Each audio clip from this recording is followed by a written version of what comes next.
Eh bien, face à face passionnant, j'en suis sûr, Jean-Thomas Le Sueur, qui est délégué général de l'Institut Thomas More.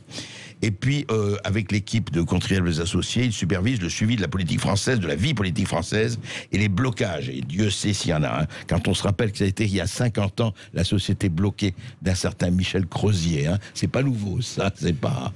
Je crois que c'est 50 ans, non? Ou plus? Oui, c'est la fin des années 70. Il est vrai que, du point de vue de ce qu'on appelle le modèle français, alors il faudrait le détailler et entrer dans les détails, oui. Il ne s'est pas passé grand-chose sur ce chapitre-là, et c'est assez vertigineux de se le dire.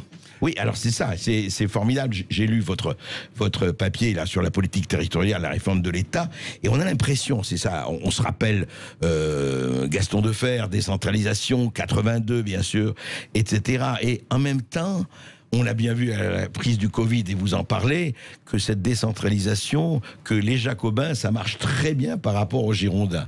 Est-ce que c'est ça? Oui, alors il y a deux aspects. Il y a un ancien Premier ministre qui m'a dit un jour dans une conversation privée, ça fait depuis les lois de fer, c'est-à-dire 1982, que l'État conduit une décentralisation insincère, et les exemples sont innombrables. Ouais. Prendre celui par exemple de la loi Raffarin de 2002 qui décentralise et qui confie aux régions et aux départements la gestion des personnels non enseignants dans les collèges et les lycées étant gérés par les régions, les collèges par les départements. On a décentralisé donc des centaines de milliers de postes, mais on n'a pas donné les moyens de payer les salaires. Donc là, en l'occurrence, l'État a fait une économie. C'est l'État qui paye les salaires. Non, c'est qu'on a dit aux régions et aux départements, vous payez les salaires, mais on n'a pas transféré l'argent. Donc en fait, c'est devenu une charge nette pour les collectivités, départements et régions, et l'État, en fait, ça a été pour lui l'occasion d'économiser 800 millions à l'époque, je crois. Voilà, donc vous avez d'assez nombreux exemples comme ça. Et puis après, oui, vous avez eu une mutation, parce qu'évidemment, le jacobinisme d'aujourd'hui, c'est pas un jacobinisme avec le couteau entre les dents et 1793. Oui. Enfin, le jacobinisme d'Emmanuel Macron et de l'équipe au pouvoir aujourd'hui, c'est pas un jacobinisme, c'est un étatisme techno, si vous voulez.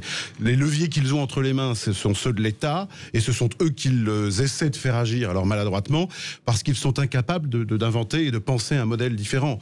Le président de la République et son entourage est terriblement aux fonctionnaires dans sa tête, parce qu'à un moment, c'est une affaire de mentalité, ça peut pas être autre chose, si vous voulez. On est déjà à on est à 3 actes de décentralisation depuis 1982, donc vous l'avez dit, ça fait loin. Et on n'a toujours pas trouvé le bon modèle, on n'a toujours pas sérieusement décentralisé, on n'a toujours pas libéré, si je puis dire, les énergies et les moyens d'action sur le terrain. Et pourtant, et ça c'est mon point de départ depuis longtemps que je travaille ce sujet-là, le local est le dernier espace de confiance politique en France. Donc s'il y a matière à retrouver un fil rouge et à retrouver un modèle français, à mes yeux, la seule option c'est de repartir du local, c'est de reconstruire d'en bas, puisque c'est le dernier endroit, en particulier les communes, je termine, c'est là qu'il y a de la confiance, c'est là que la démocratie, de la poignée de main ou vous savez, c'est les élus à portée d'engueulade, comme disait Gérard Larcher. Là, il y a du vrai, il y a de la vie, si vous voulez. Et donc, nous butons sans cesse avec cet exécutif-là, mais avec les précédents, avec des gens qui fondamentalement, parce que leur mentalité les en empêche, ne veulent pas bâtir un modèle alternatif. L'ADN anarchique, pour faire court, face aux autres. Mais dites-moi, alors par rapport à ça, je vais jouer non pas l'avocat du diable municipal, mais vous avez vu les élections. La proximité, le local, formidable. Moi, je suis totalement d'accord avec vous. 2 Français sur 3 ne sont pas allés voter au municipal. Alors vous allez me dire le Covid et tout ça, d'accord. Enfin, ça va plus loin. 60% d'abstention aux élections municipales, qui sont les élections de proximité, qui sont justement à portée d'engueulade. Alors, si vous... Convenez tout de même que ces élections-là, celles de 2020, sont assez singulières. Si vous regardez sur la longue durée, les Français ont une passion pour l'élection présidentielle, donc c'est là où ils votent le plus.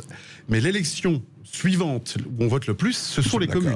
Les européennes, personne ne vote. Les régionales, tout le monde s'en fout. Les départementales, historiquement, les Français étaient relativement attachés aux départements. On se demande aujourd'hui si le lien est encore... Mais les communes, c'est pas très vrai. Quand vous regardez sur 20 ou 25 ans, on vote encore, j'ai plus le chiffre en tête, je crois que c'était 70% de participation aux dernières municipales. Non, mais c'est bon. Alors, effectivement, je reconnais que le Covid et tout ce qui s'est passé a joué un rôle, mais est-ce que vous ne croyez pas que l'impression, parce que j'ai beaucoup d'auditeurs dans Sud Radio, à Berck, dans tous les États, qui disent, écoutez, c'est pas que, bien sûr, le maire, on connaît, etc., mais l'impression, et c'est terrible, l'impression d'impuissance, de on peut rien faire, ils sont tous les mêmes, ça a grandi de manière extraordinaire. Et je reviens quand même à ce que vous avez dit au départ, Jean-Thomas Le Sueur. C'est vrai que comment changer le fait de faire non pas une fake ou une fausse décentralisation, quand vous avez au pouvoir et jusqu'ici des gens dont l'ADN est un ADN justement centralisateur, État techno, etc. Comment faire cette révolution culturelle? Je vais être lucide, c'est-à-dire pessimiste. Je ne pense pas que ce soit possible. Prenez l'exemple de la loi NOTRe de 2015.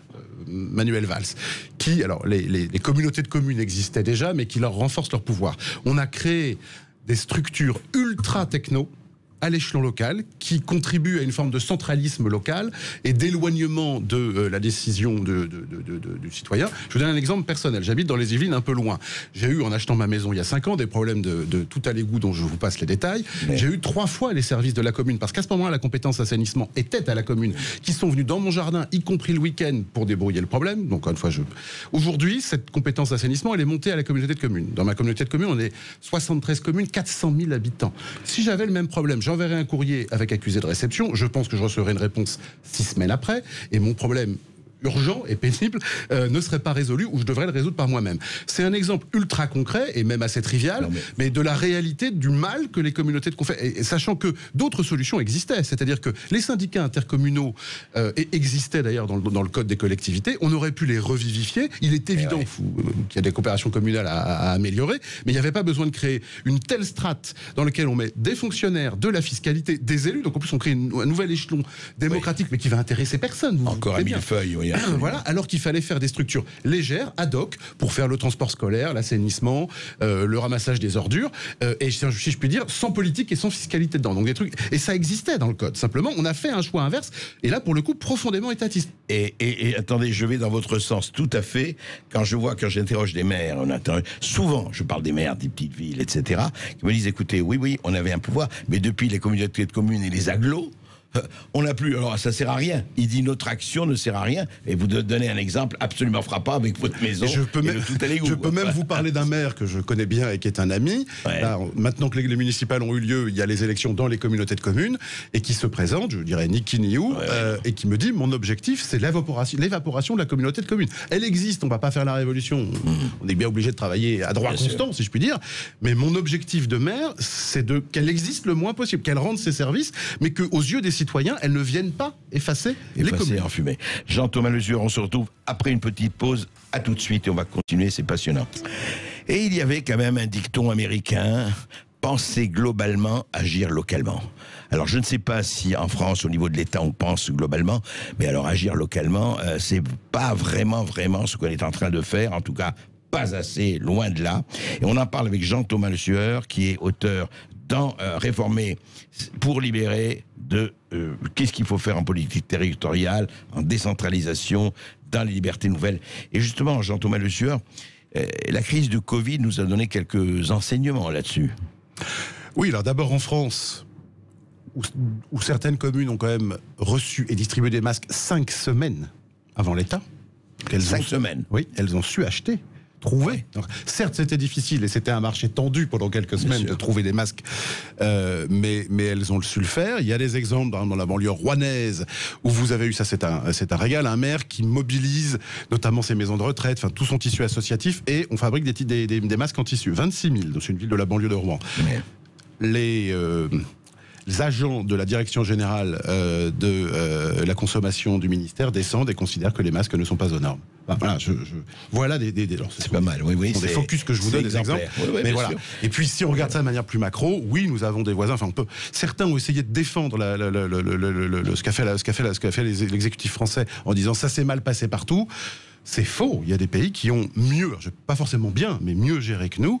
Et évidemment, notre grand voisin, l'Allemagne, est de ce point de vue-là indiscutablement c'est en meilleure posture. Et je dirais qu'il y a 2 aspects. Clairement, le tissu industriel qui leur a permis de fabriquer des tests localement, donc de ne pas dépendre du marché, et donc de pouvoir avoir une politique de tests. Bon, j'imagine qu'on avait souvent parlé ici. La politique massive de tests permettait d'éviter le confinement, ou un confinement aussi massif et aussi long, et puis une gestion au local, parce que je rappelle que la politique de la santé est pour partie gérée par les lenders, et avec une connaissance plus fine des territoires, des mécanismes locaux, des ressources disponibles, etc. Donc, une fois de plus, mais la crise était aiguë, mais on pourrait trouver 100 exemples auparavant, des crises moins aiguës, où une fois de plus, le rapprochement de la décision du terrain produit de meilleurs effets. Ça paraît vraiment banal à dire. Non, mais... Moi, ça fait 15 ans que je m'époumonne parmi d'autres, de nombreux autres, et d'autres qui ont des voix qui pèsent plus lourd, à le dire. Et ça ne prend pas. Oui, alors c'est ça, non mais c'est toujours ça, vous savez, on parle de beaucoup de choses, et puis on en arrive avec des observateurs avisés, qui connaissent le domaine, et on arrive à dire ça ne prend pas. Et ce qui est extraordinaire, que ce soit d'ailleurs de quelque côté du bord politique ou de la palette politique, et ça ne prend pas. Est-ce que c'est quoi? C'est de l'impuissance, c'est du déni, c'est de la faiblesse, c'est de la lâcheté? C'est quoi ça ne prend pas? Après, encore une fois, 15 ans aux lisières du monde politique, ma conclusion, elle est assez simple et assez triste, mais c'est que fondamentalement, oui, nous avons, et c'est assez banal aussi à dire, une élite politique qui est terriblement enfermée et terriblement, pareil, toujours la même, si je puis dire. Et oui, nous avons des gens qui sont, ils ont été formés au pilotage de l'État. Et pas au pilotage d'une commune. Je ne vais pas dire que c'est accidentel, ou c'est dans le parcours politique, mais c'est pas ça. Pourtant, il y a eu des maires qui sont devenus ensuite des ministres et tout ça. Ce sont des marchepieds, c'est une étape dans le cursus. Voilà. Et puis alors, on parle des restes des élus là, mais on peut aussi parler des hauts fonctionnaires. Vous imaginez bien que à l'inspection des finances ou la direction générale des collectivités territoriales, au ministère de l'Intérieur, c'est une pensée chez l'un d'un inspecteur des finances, chez l'autre de préfet qui domine. Et donc, vous avez toujours spontanément, si je puis dire, c'est presque pas de leur faute, si je puis dire, ils pensent par l'État, si je puis dire, le prisme pour regarder les choses, c'est par l'État. Donc c'est lié à notre histoire et notre culture. Évidemment, nous sommes un pays dans lequel l'État a fabriqué la nation et pas l'inverse, comme plein d'autres pays. Donc ça vient de loin, naturellement.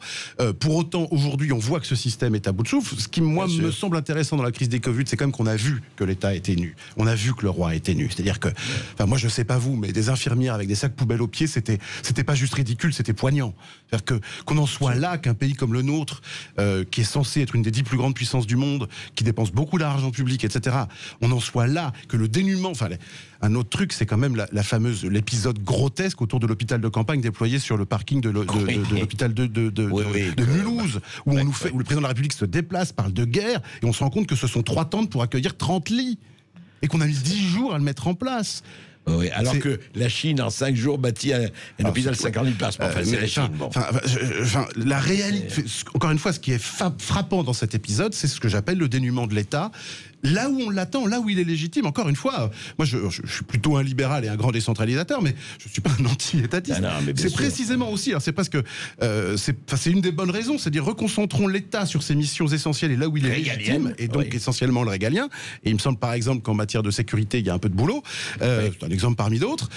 Et décentralisons sérieusement, complètement. On peut prendre des exemples. La politique du handicap, elle est censée être gérée par les départements, et en fait l'État en a gardé un bout. Donc en fait, évidemment, ça pollue, ça complique, il y a de la perte en ligne, on perd de l'argent, il y a d'innombrables exemples comme ça. Et donc, on concentre l'État sur ses missions, il y en a 5-6 peut-être. La culture peut être très facilement décentralisée, il y a plein de choses qu'on pourrait faire. Et donnons aux collectivités, qui encore une fois ne sont pas parfaites. Je ne suis pas un représentant du lobby des élus, mais il me semble qu'elles seraient plus efficaces. Et encore une fois, surtout, c'est là qu'il y a un peu plus de confiance, où on se connaît, c'est la démocratie du face-à-face. La proximité, ça s'appelle la proximité. Et il me semble que, encore une fois, c'est la seule voie aujourd'hui pour réformer sérieusement le pays, qui est à bout de souffle et qui est à un degré de défiance et, à mon avis, d'exaspération extrêmement élevé. C'est le moins que l'on puisse dire. En tout cas, on en parle après les informations, toujours avec vous, Jean-Thomas Le Sueur. C'est vraiment capital, cette histoire de décentralisation et de redonner l'initiative après les infos. Et vous avez la parole. N'oubliez pas notre numéro de téléphone, bien sûr, 0826 300 300. Vous pourrez aussi interpeller notre invité, donc Jean-Thomas Le Sueur, qui parle de millefeuille administrative, de suradministration et de retour au local. À tout de suite. Et la France dans tous ses états, et la décentralisation dans tous ses états, et on va. Et vous dites, Jean-Thomas Le Sueur, on est en train donc d'en parler avec vous, et vous avez dit dans votre rapport la crise du Covid-19 comme révélateur de l'absolutisme inefficace. Et est-ce qu'un exemple d'absolutisme inefficace ne sont-elles pas ces autorités ou ces agences régionales de santé ? Alors d'abord, l'absolutisme inefficace, c'est un emprunt au grand Jean-François Revel, qui avait écrit un pamphlet contre la Ve République et contre François Mitterrand en 1992, livre délicieux à lire. Ouais. Ça, c'est juste un hommage en passant.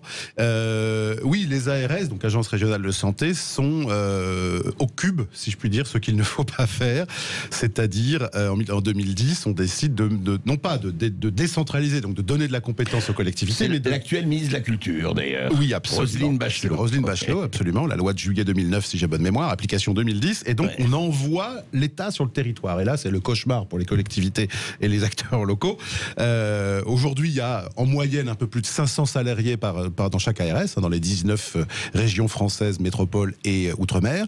Et donc, il y a en fait font ce que font les bureaucraties, c'est-à-dire produisent de la norme, du tableau Excel à remplir, des enquêtes. Et je connu un directeur d'hôpital dans le sud-est de la France me disant qu'il recevait plus de circulaires, etc., qu'il n'y a de jours dans l'année par an, qu'il ne répondait même pas à la moitié, et que ça n'avait pas de conséquences. C'est ça qui ça n'avait aucune importance. Les plus fascinant. Et lui me disait-il, moi ce que je souhaiterais, et je trouve que c'est intelligent, je préférerais qu'on recentralise les fonctions stratégiques de la politique de santé, que ce soit le gouvernement, enfin le ministère de la Santé, qui pilote la stratégie de santé sur les pathologies, etc. On veut qu'il y ait un IRM à moins d'une heure de tous les points du territoire, enfin des choses comme ça, très bien, mais liberté et autonomie à tous les acteurs locaux, de la santé en l'occurrence, les hôpitaux, les cliniques, les médecins libéraux. Parce que ce que j'ai pas encore dit, qui me paraît important, c'est que, encore une fois, je suis pas un défenseur des collectivités pour les collectivités. Moi, ce qui m'intéresse, c'est les acteurs sur le terrain et les gens qui s'engagent. Donc, moi, ce que je souhaiterais, c'est une grande dévolution de liberté et de mission, non seulement aux collectivités, mais aussi au secteur associatif, aux familles, aux gens, quoi, tout simplement. C'est pas seulement l'initiative au niveau local. Et donc, appliqué à la question de la santé, ce sont aussi les médecins libéraux auxquels il faut relibérer aujourd'hui. Ce sont aussi les cliniques privées qu'on a si mal utilisées dans la gestion du Covid. On a eu de nombreux exemples. Et les hôpitaux publics. Donnons leur chance. Changeons la gouvernance des hôpitaux publics pour qu'elles redeviennent médicales et donnons aux acteurs locaux de la liberté pour agir. Je vous raconterai une anecdote après. Et puis après, c'est assez simple. Au ministère de dire vous avez rempli des objectifs et vous êtes bon, donc bonus. Vous n'êtes pas bon, malus. Voilà. Racontez-moi l'anecdote que vous vouliez raconter là tout de suite. Oui, là non, c'est tout simple, c'est que ce même directeur d'hôpital se trouvait avoir, c'est un peu ancien ça, quelques années ce que je vous raconte, se trouvait avoir sur son territoire un certain nombre de personnes âgées étrangères, anglais, allemands, qui étaient venus passer leur retraite dans de jolies maisons alentour. Et ces gens-là, et des Américains aussi, avaient la culture de la levée de fonds, du don, etc. Et donc ils avaient levé de l'argent parce que leur intérêt à eux, étant un peu âgés, était d'avoir un hôpital pas trop loin. Ils avaient levé un peu plus de 100 000 €. Et donc le directeur d'hôpital avait quand même, su faire ça. Et il demande à l'ARS, mais le chèque, je le mets où? Et ils ont mis 6 mois, parce qu'en fait, ça les embêtait dans leur tableau Excel. Je suis un peu caricatural, mais en comptabilité, ils ne savaient pas où mettre le don, quoi. Vous voulez dire que pendant 6 mois, il ne pouvait pas répondre. Ce que je veux dire, c'est que le directeur d'hôpital, il lève 100 000 € d'argent privé, très bien, quoi. Et ben l'ARS lui dit c'est difficile, c'est compliqué quand même, parce que ça rentre pas dans les cases. Rendez-le au donateur. Voilà. Bon, alors c'est anecdotique, mais voilà, pour moi, ce gars-là, ce directeur d'hôpital, c'est ce gars-là qui fait vivre son territoire, c'est ce gars-là qui fait vivre c'est ce gars-là qui se bat pour son hôpital. C'est pas le directeur de l'ARS PACA dont il dépendait, quoi. Et en fait, ce que vous dites sur la santé, c'est valable un peu dans tous les domaines. Oui, le développement économique devrait être totalement donné aux régions. Je vous rappelle que la loi Pénicaud, alors Muriel Pénicaud n'est plus au gouvernement, mais enfin, elle l'était l'an dernier. La loi sur la formation professionnelle a recentralisé en créant une agence nationale de la formation professionnelle. Voilà, les projections de besoins de formation, alors qu'il me semble que, je pense que les régions sont quand même un peu plus, sont plus proches du territoire pour savoir quel est leur tissu économique et donc leurs besoins en formation professionnelle. Y compris avec les pays étrangers, les régions, etc. Voilà, donc je pense que la culture pourrait être très très largement décentralisée. Tout à fait. Dans l'éducation, on pourrait aussi bien davantage, donner beaucoup plus de liberté. On peut garder les diplômes nationaux, les maquettes dans ce. Vous m'avez dit quelque chose sur le personnel non enseignant. Oui, alors c'est une étude qu'on avait faite il y a quelques années là aussi. On avait comparé les dépenses publiques en France et en Allemagne, et dans l'éducation, la France dépensait 20 milliards de plus que l'Allemagne. Alors ramené à population scolaire égale, bien sûr, 20 milliards de plus en personnel non enseignant. C'est-à-dire que si je veux parler brutalement, le gras, il n'est pas tout comme à l'hôpital, le gras il n'est pas chez les médecins et les infirmières. C'est ça qui est hallucinant. Dans l'éducation, le gras il n'est pas dans les enseignants. Encore qu'en lycée, collège, quand vous prenez la moyenne au CDE, on a plutôt plus de profs. Mais en primaire, et on sait que c'est au primaire qu'il faut mettre le paquet parce que c'est là que l'illettrisme se crée, les inégalités se créent, etc. Mais en nombre absolu, on n'a pas on a un nombre d'enseignants convenable. Il faudrait sans doute, encore une fois, redistribuer, mais voilà. Mais en revanche, là où il y a un gras incroyable, et qui navré d'employer cette formule-là, c'est dans l'administratif. Et c'était de l'ordre de 20 milliards de masse salariale par an. De plus en France par rapport à l'Allemagne. Donc voilà, et vous pouvez prendre d'innombrables secteurs, ça se passe comme ça, si vous voulez. Et donc voilà, oui, il y a les champs sur lesquels on peut agir sont très nombreux. Encore une fois, et nous sommes en France, nous avons cette culture de l'État, ce goût de l'État. Moi, je suis plutôt un libéral, un décentralisateur, mais je veux bien me retenir, si vous voulez. Ce qui me semble absolument indispensable, c'est de lutter contre ce que j'ai appelé ce dénuement de l'État, et donc le concentrer sur ce vraiment sur quoi il est sur ce quoi il est fait. Voilà. Clémence. Et oui, vous êtes très nombreux à nous appeler justement à ce sujet au 0826 300 300. On va commencer par donner la parole à Eric qui nous appelle de Paris. Bonjour Eric. Bonjour. Bonjour Eric. Bonjour André. Écoutez, encore une fois, merci pour vos émissions et la qualité de vos intervenants. C'est toujours un plaisir que d'écouter votre émission. Merci. Moi, je voulais intervenir au sujet de monsieur Jean-Thomas Le Sueur. Oui. Et de sa fondation, son institution, Thomas More. Voilà.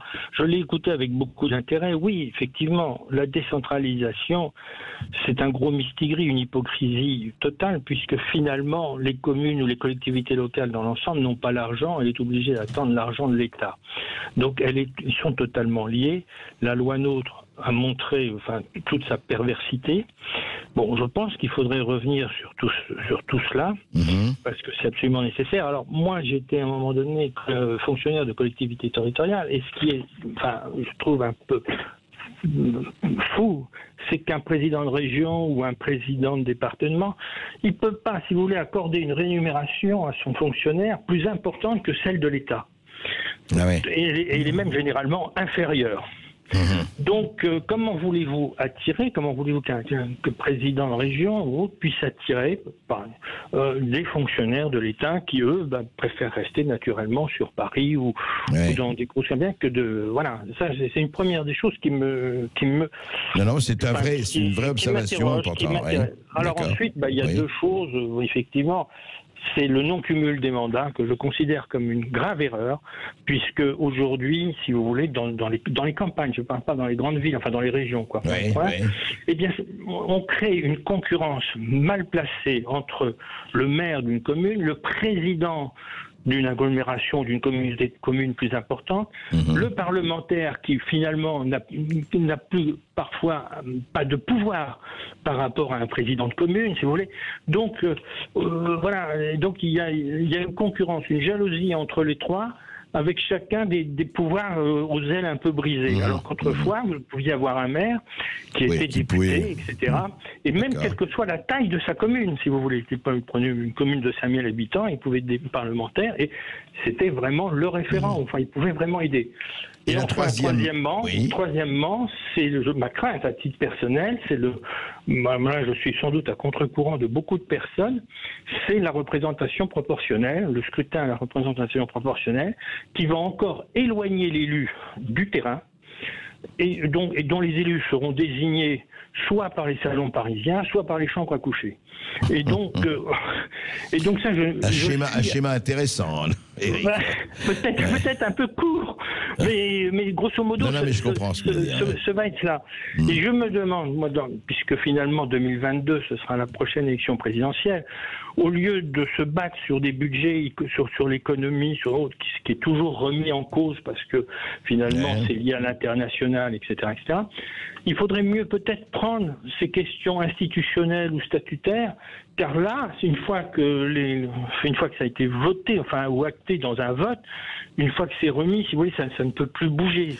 C'est moins perméable à l'évolution ou aux accidents de la vie. Éric, vous avez posé plusieurs choses très intéressantes, surtout ce que vous avez dit par rapport aussi au paiement des fonctionnaires régionaux ou parisiens. Jean-Thomas Le Sueur. Oui, alors il y a beaucoup de choses dans ce qu'a dit Éric. Sur ce point-là, ça pose la question de la fonction publique et de la fonction publique territoriale.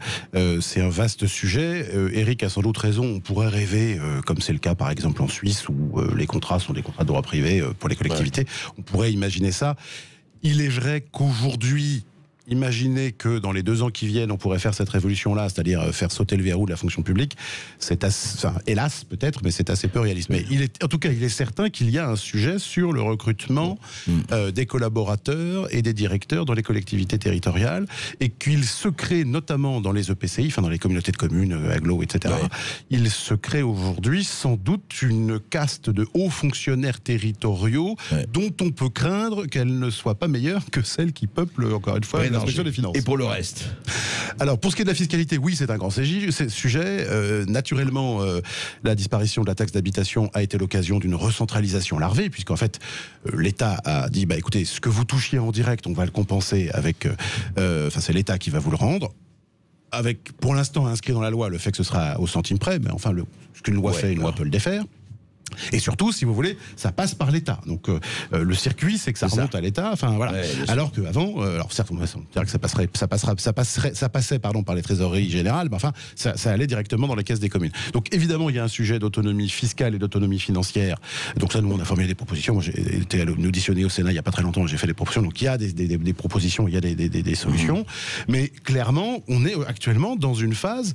Le géographe Gérard-François Dumont dit qu'actuellement, on vit une décentralisation centralisée. Et c'est ça, on est en phase de recentralisation larvée. D'innombrables élus locaux vous raconteront des anecdotes sur la manière dont les préfets, notamment pour du financement de projets, d'infrastructures, etc., de petites routes ou des réfections de routes, etc., les préfets mettent une pression folle sur les élus. Donc oui, actuellement, clairement, nous vivons un moment de recentralisation, et la loi NOTE de 2015 a sans doute été le point de départ. De réétatisation, oui, c'est ça. Ouais, d'accord. Et puis, alors les proportionnels, oui, je suis assez d'accord. C'est-à-dire que la proportionnelle, c'est une question de dosage. C'est-à-dire qu'à la fois, le scrutin majoritaire a le mérite effectivement de dégager des majorités, mais il y a aussi le mérite de faire des inégalités assez frappantes. Ah oui, également. Donc en gros, de toute façon, après, c'est des sujets ultra complexes, c'est la question des scrutins, mais un dosage est peut-être c'est clair, on sait très bien qu'une grosse partie de la population française n'est pas représentée, et on sait très bien aujourd'hui, juste un mot, qu'il suffit de déplacer 5000 voix dans une mairie pour gagner les élections.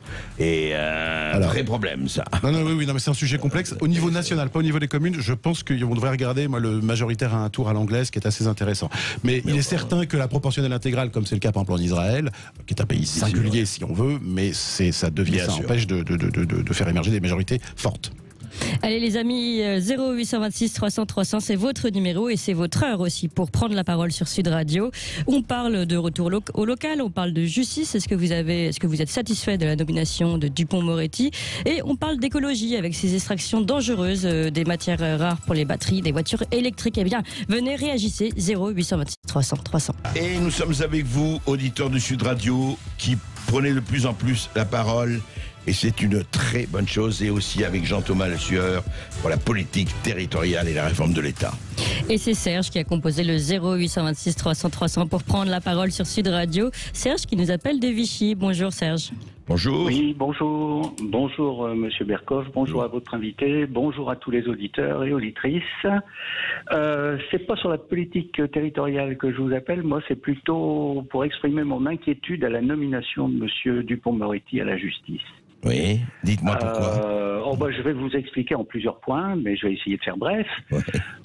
Premier point, je suis un fidèle lecteur de Valeurs Actuelles, ce qui m'a permis de vous découvrir d'ailleurs. Au départ, je ne vous savais pas à la radio, mais vous interveniez assez souvent par écrit dans ce magazine. Exact. Donc, je pense pas que ça soit déjà un magazine que M. Dupond-Moretti approuve et lit avec. Oui, enfin ça c'est pas non, important. C'est pas important. Par contre, moi j'aurais plutôt une vision zemmourienne de la société, et je sais que ces deux personnages, ils l'ont encore démontré il y a quelques mois lors d'une émission Zemmour-Nolo sur Paris Première. Ils sont vraiment opposés quasiment sur tout. Un seul point les rapproche, leur aversion du gouvernement des juges, pour le gouvernement des juges. Ouais. Je crois qu'une fois qu'on a dit ça, on a dit à peu près tout ce qui pouvait les rapprocher, tout le reste les divise. Ce qui m'a fait un peu peur hier, j'ai entendu des brides de son discours hier. Moi, c'est le côté droit de l'hommiste et humaniste. Alors, premier point, droit de l'hommiste. On sait que la politique en faveur des droits de l'homme tend à pencher de plus en plus en faveur des agresseurs que des victimes, en faveur de l'individu plutôt que des États. Pour donner un exemple qui remonte déjà à quelques années, une décision de la CEDH, la Cour européenne des droits de l'homme, avait permis à un prisonnier en Grande-Bretagne de voter alors que ceci était contraire à la loi britannique. Bon, le gouvernement. Et vous avez l'impression qu'Éric Dupond-Moretti va être plutôt côté droit de l'homiste et allez, si je vous suis un peu... C'est lui qui l'a dit hier. Hein. Oui, je sais. Qui mettait en avant les droits de l'homme et l'humanité et l'humanisme, je crois. L'humanisme, oui, c'est pas verbatim, mais je crois que c'est très proche de ce qu'il a dit. Alors, côté droit de l'homiste, justement, moi ça me fait un peu peur parce que si on met l'accent sur l'individu et qu'en plus l'individu, on va toujours trouver que l'agresseur a des droits. Alors que les victimes, je vois très bien ce que vous voulez dire. Par rapport, pas transformer les bourreaux en victimes et les victimes en bourreaux. Exactement. Serge, mais dites-moi juste une chose. Il a quand même parlé de certaines choses. Il ne s'agit pas de le défendre ou pas. On verra ce qu'il fera. Hein. On juge. C'est au pied du mur qu'on juge le maçon. Bien mais sûr. est-ce que vous n'êtes pas d'accord avec lui? Par exemple, justement, vous parlez du gouvernement des juges pour dire aller sur le parquet. Il faut quand même séparer justement le parquet du ministère de la Justice. Là où je crois que vous êtes d'accord. Et puis responsabiliser les juges, comme chacun sait, qui juge les juges? Personne. Oui, tout à fait d'accord. Tout à fait d'accord. Or, Dupond-Moretti est un peu pour ça, apparemment. Voilà. Apparemment. C'est ce que je vous disais, c'est le seul c'est le seul dénominateur commun avec Éric Zemmour. Ouais. Bon, donc, c'est quand même intéressant de le noter parce qu'ils sont opposés surtout. Alors, le deuxième point, l'humanisme. Bon, c'est très bien, l'humanisme, ça veut dire qu'il a une vision hugolienne de la prison, par exemple. Vous savez, Hugo qui disait, si on ouvre une école, on ferme une prison, c'est très bien, c'est angélique. Ça a alimenté toutes les politiques angélistes au niveau carcéral et pénal depuis des décennies. En France notamment, puisque Hugo est un monument littéraire. Mais ça ne veut pas dire que c'est un monument politique, parce qu'il a dit pas mal d'âneries au niveau de la politique. Non, mais ça, c'est autre chose. Effectivement, chacun a ses... Tout à fait. Donc vous avez peur de l'inclination humaniste. Allez, je traduis votre pensée ou pas, un peu peut-être immigrationniste, pardon, djihadiste, etc. Et ça me mène, vous voyez, vous lisez dans mes pensées André Berkoff, ça me mène au dernier point, c'est-à-dire que j'ai l'impression qu'il a effectivement une vision assez immigrationniste, ne serait-ce que par l'évocation qui était très émouvante, certes, de sa maman qui était arrivée en France et qui avait joué le jeu de l'intégration. D'accord, mais ça m'a fait penser un petit peu à ce que disait par exemple Cavana dans l'Hérital. Quand il parlait de son père qui était arrivé, des difficultés que lui, Cavana, avait eu à s'intégrer à l'école, avec son petit accent italien, etc. Seulement, ce que M. Dupond-Moretti oublie de dire, c'est que l'immigration européenne au temps de sa maman n'a rien à voir avec l'immigration qu'on a aujourd'hui. Donc, moi, en général, les gens n'aiment pas l'amalgame, mais là je ne veux pas faire un amalgame, mais c'est même tout le contraire. Moi je pense qu'on ne peut pas juger l'immigration de l'époque de Madame Moretti-Mère avec l'immigration actuelle. Non mais je crois, vous savez, en fait, soyons clairs, Serge, ce que vos inquiétudes sont partagées, et c'est légitimement par un certain nombre de gens et un nombre certain de gens. Après, on ne va pas nous discuter sur le bien fondé ou le mal fondé de cela. On va voir effectivement ce qui est très intéressant dans tout ça, c'est que Dupond-Moretti, on l'a passé dans l'émission, il disait moi je ne serai jamais ministre parce qu'il y a trop de couleuvres à avaler, il faut être copain avec tout le monde et ça ne marche pas. Donc ça va être très intéressant parce que lui c'est pas une personnalité, je pense qu'il va se coucher. Donc on va voir si ça marche ou pas, s'il va pouvoir effectivement exercer son boulot comme il l'entend et comme il dit. Enfin, c'est selon ses dires, ou pas, ou s'il va au contraire avaler des couleuvres. On le saura, à mon avis, assez vite. Merci beaucoup.